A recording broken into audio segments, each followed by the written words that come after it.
students, good morning. I'm English teacher. My name is Ravi Ranjan and I'm going to teach all of you English. You all know that our YouTube channel, which name is KD Classes Ananda Garara, is really an online YouTube channel, and we all provide all of you a good education on this channel. Please so watch this video with a great interest. Okay, let me go. I am going to teach all of you an important topic of article which is related to from class 1 to 10th 12th and competition all the students. This will be definitely important. First of all, we know that what is article. तो e, an and the is called article. बहुत सारे लोग ऐसे हम लोगों से पूछते हैं कि आर्टिकल क्या होता. तो article e, an and the is called article. We explain that e, an and the is called article. हम लोग एक्सप्लेन करेंगे कि ए एन और द को आर्टिकल कहते हैं. एक्चुअली आर्टिकल कहाँ पे यूज होता है, how we can use the articles. तो आर्टिकल्स का यूज हम लोग किसके पहले करते हैं. तो आर्टिकल्स का यूज हम लोग सर नाउन के पहले करते हैं, जैसा कि मैंने यहाँ पे लिखा है. It is used before noun and we all know about this kind of. According to modern English हम लोग ये जानते हैं कि आर्टिकल का use we can use the article as an adjective. जैसा कि मैंने बताया कि आर्टिकल का यूज हम लोग एडजेक्टिव की तरह भी करते हैं.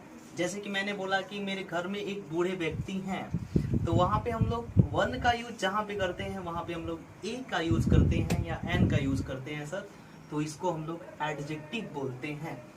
तो चलिए इसके बाद देखते हैं कि एक्चुअली हमने यहाँ पे लिखा भी है कि इट इज एन एडजेक्टिव. ये एक एडजेक्टिव है और अकॉर्डिंग टू मॉडर्न इंग्लिश के हिसाब से इसे केवल एडजेक्टिव ही नहीं कहा जाता है बल्कि डिटरमाइनर भी कहा जाता है. ये मॉडर्न इंग्लिश के हिसाब से डिटरमाइनर भी कहा जाता है. तो चलते हैं इसके बाद आगे. आर्टिकल एक्चुअली दो भागों में बांटा गया आर्टिकल को. कौन कौन सा. तो फर्स्ट होता है डेफिनिट आर्टिकल जिसमें हम लोग द का यूज करते हैं सर, और सेकंड होता है इनडेफिनिट आर्टिकल जिसमें हम लोग ए तथा एन का यूज करते हैं.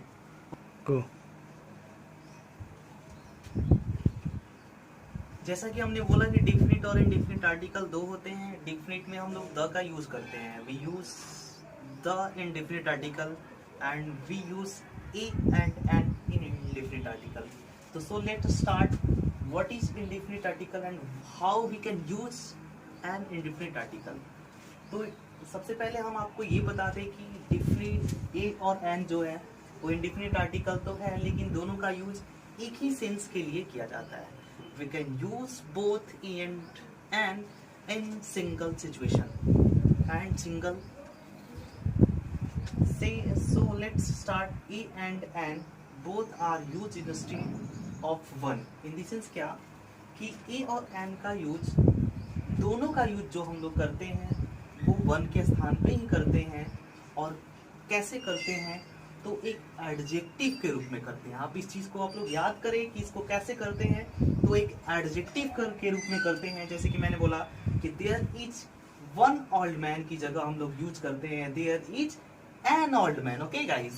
और इसके बाद दिस इज वन बुक की जगह हम लोग यूज करते हैं this is a book. Okay, I hope so that all of you understand. तो चलो हम लोग चलते हैं इसके बाद how we can use a and an in grammar. How we can use a and an in grammar. Let's देखिए, जैसे कि हम लोगों ने अभी पढ़ा था इंडेफिनिट आर्टिकल के बारे में. अब हम लोग पढ़ेंगे कि use of indefinite article. Use of indefinite article मतलब कि how we can use a and and.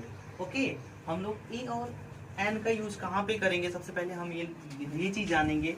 तो फर्स्ट लेटर और फर्स्ट साउंड इसके अकॉर्डिंग हम लोग पढ़ेंगे. मतलब कि फर्स्ट लेटर के अकॉर्डिंग नहीं ए एन का यूज किया जाता है, फर्स्ट साउंड के अकॉर्डिंग यूज किया जाता है. फिर से क्या, we can use a and an first letter के अकॉर्डिंग नहीं होता है, फर्स्ट साउंड के अकॉर्डिंग इसका यूज होता है. ठीक है ना. जैसे कि मैंने बोला कि यदि लेटर कॉन्सोनेंट हो और साउंड भी कॉन्सोनेंट हो तो यहाँ पे ए का यूज किया जाता है. जैसे कि मैंने यूज किया है ए कैट. ओके, लेकिन फिर से मैं चलता हूँ. यदि कॉन्सोनेंट स्टार्टिंग वर्ड हो फर्स्ट लेटर कॉन्सोनेंट हो और साउंड वॉवेल हो तो यहाँ पे एन का यूज किया जाता है, ना कि ए का यूज किया जाता है। ठीक है, जैसे कि एन, और देखिए यहाँ पे एच जो है वो क्या है, तो कॉन्सोनेंट है, फिर भी हमने यहाँ पे एन का यूज किया है क्योंकि ये वॉवेल स्टार्टिंग साउंड है, ना कि वॉवेल स्टार्टिंग वर्ड है। ठीक है, इसके बाद यदि वॉवेल फर्स्ट लेटर वॉवेल हो और साउंड कॉन्सोनेंट हो तो यहाँ पे हम लोग ए का यूज करेंगे। देखिए यहाँ पे यू जो है वो वॉवेल है लेकिन साउंड जो है वो कॉन्सोनेंट है, जैसे कि यूनिवर्सिटी। यूनिवर्सिटी, यूनिवर्सिटी जो होता है, यूनिवर्सिटी, ये कॉन्सोनेंट साउंड है जिसकी वजह से हम लोग यहाँ पे ए का यूज कर किए हैं। वैसे ही यदि फर्स्ट लेटर वॉवेल हो और फर्स्ट साउंड भी वॉवेल हो तो हम लोग एन का यूज करेंगे, जैसे कि मैंने यहाँ पे किया है। ठीक है, तो सबसे अब हम लोग चलेंगे कि हम लोग कैसे इसको यूज करेंगे अपने लाइफ में। तो चले देखिए, जैसे कि हम लोग आर्टिकल अभी पढ़ रहे हैं, आर्टिकल के बारे में जान रहे हैं, और वॉवेल स्टार्टिंग हमने अभी जस्ट बोला आपसे कि वॉवेल स्टार्टिंग साउंड के पहले हम लोग एन का यूज करेंगे और कॉन्सोनेंट स्टार्टिंग साउंड के पहले हम लोग ए का यूज करेंगे। तो consonant, what is vowel starting sound and what is consonant starting sound sir? तो वॉवेल स्टार्टिंग साउंड वो होते हैं जो आ छोटी बड़ी, हम लोग तो पढ़े लिखे हैं और हम लोग समझ सकते हैं कि जो आ छोटी बड़ी में आता है वो सर वॉवेल स्टार्टिंग साउंड होता है।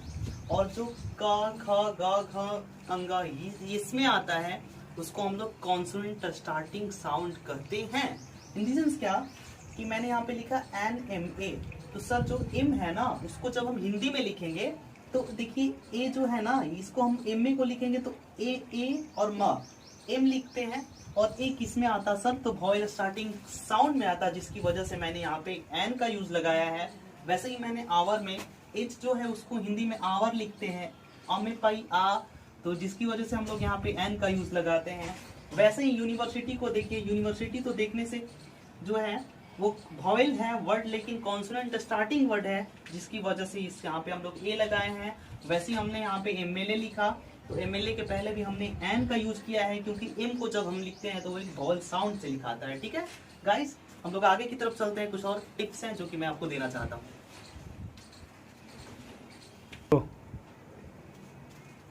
हेलो, इसके बाद जैसे कि सम एग्जांपल मैंने बोला था कि मैं आप लोगों को कुछ एग्जांपल दूंगा, तो देखिए यहाँ पे एच जो है ना वो एक कॉन्सोनेंट वर्ड है लेकिन हम लोग यहाँ पे ये कॉन्सोनेंट साउंड होने के कारण यहाँ पे एन का यूज हुआ है।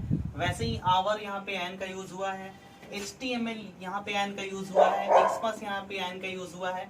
मतलब जो वॉवेल स्टार्टिंग साउंड होंगे ना उसके पहले एन का यूज होगा, और ये आपको क्लास 1 से लेके क्लास 12 ग्रेजुएशन जो भी बच्चे पढ़ते होंगे उन सबके लिए बेनिफिशियल होगा। नेक्स्ट हम लोग चलते हैं क्या, तो ई का यूज हम लोग कहाँ पे करते हैं? तो मैंने जस्ट बोला, I just told you that कि वॉवेल कॉन्सोनेंट स्टार्टिंग साउंड के पहले, वॉवेल स्टार्टिंग वर्ड के पहले नहीं, कॉन्सोनेंट स्टार्टिंग साउंड के पहले। देखिए ये वॉवेल स्टार्टिंग वर्ड है लेकिन consonant sound, vowel starting word है जबकि कॉन्सोनेंट साउंड है, जिसकी वजह से हम लोग यहाँ पे ए का यूज किए हैं। ठीक है, वैसे ही देखो यहाँ पे ए का यूज किए हैं, वॉवेल स्टार्टिंग वर्ड है बट कॉन्सोनेंट साउंड है।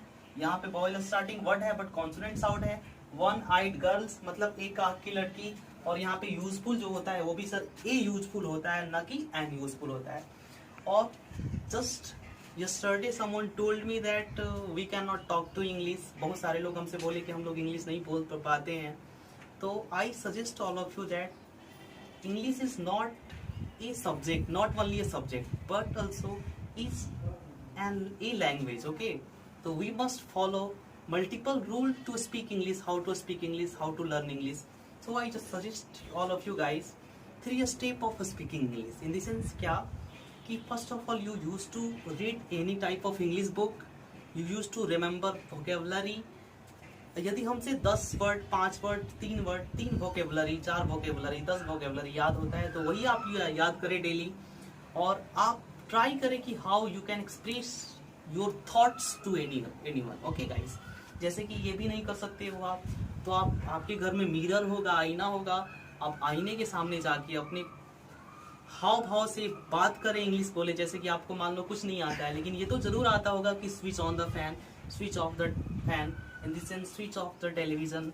You can use English in multiple way, okay guys. तो please I request all of you that you can speak English to anyone, please follow us and subscribe our channel, like our channel. So I promise all of you that I will definitely give you multiple advantage of English.